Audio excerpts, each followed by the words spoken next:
Hi guys, welcome back to Big Daddy's Kitchen. I had a barbecue last night and as always I got a little excited with the amount of meat that I bought. I got some sausages left over and I got some hamburger left over. Now instead of refreezing it, I'm going to make the Big Daddy meatballs with them. This is what you need. I've got about a half a kg of hamburger and an equal amount of sausages. This is spicy sausages and regular sausages, and all I'm going to do is take them out of the casing with a knife, and since I'm using spicy sausages, I'm going to lessen the amount of pepper that I put in there. For my aromatics, I've got 1 tablespoon of dried oregano and 1 tablespoon of dried basil leaves. I've got 3 small onions, or maybe 2 medium ones, and of course some garlic. I quite like it garlicky, so I'm going to use maybe about 5 cloves. If you don't like it that much, just, use less. And finally, I've got some, stale bread. Not that stale, but a day old. I'm going to cut this into very small pieces, and this is going to be my binding agent. Also, what this is going to do is going to make sure that our meatballs are not going to dry up, because that bread acts as a sponge and it keeps all the juices inside of it. So I'm just going to cut it into small pieces, as you'll see, and mix it with my meatball mix. Okay, I've got my hamburger, my 2 sausages, and all I want to do is just mix everything up together. I've got some gloves on, so it's going to be very easy clean up afterwards. So it's quite fun actually, just get everything mixed up like that. It's not going to take too long, maybe just a minute or so. That's it. Then what I want to do is add my onions that I chopped really finely and my garlic. That goes in there. Again, just mix everything up. Do it at stages just to make sure that everything's getting incorporated properly. You're not going to have one meatball that just got loads of onions in it and one meatball that doesn't. Next, I'm going to add my oregano and my basil.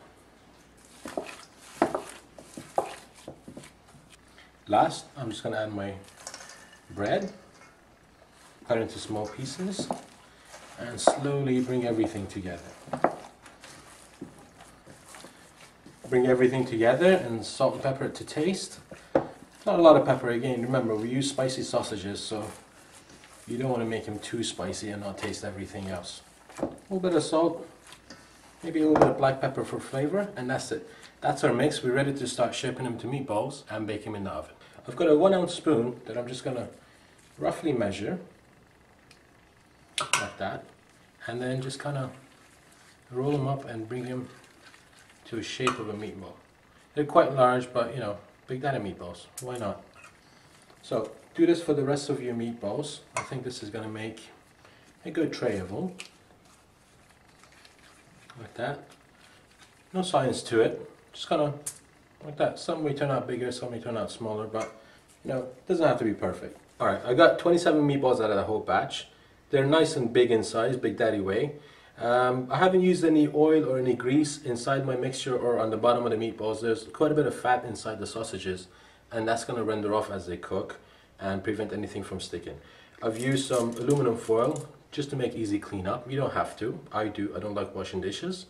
And I'm going to put these in the oven at 175 degrees Celsius for about 25 minutes. But again, everybody's ovens is different. You want to make sure that they're cooked, and if they're nice and golden on top, then they're ready and good to eat.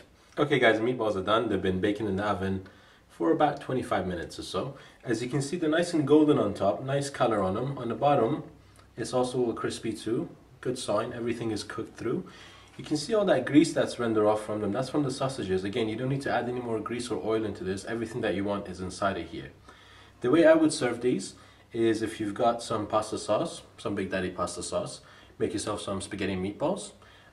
You can pass them around at a party, put some nice fancy toothpicks inside of them. I like them right out of the oven. Some bread, a couple of meatballs, meatball sandwich, a little mini one, just for now. Melt some cheese on top of it, absolutely great. If you make a big batch of these and you don't finish all of them, put them in a Ziploc bag and put them in the freezer, and next time you want Big Daddy meatballs, just take some out and you're ready to go. This is my meatballs.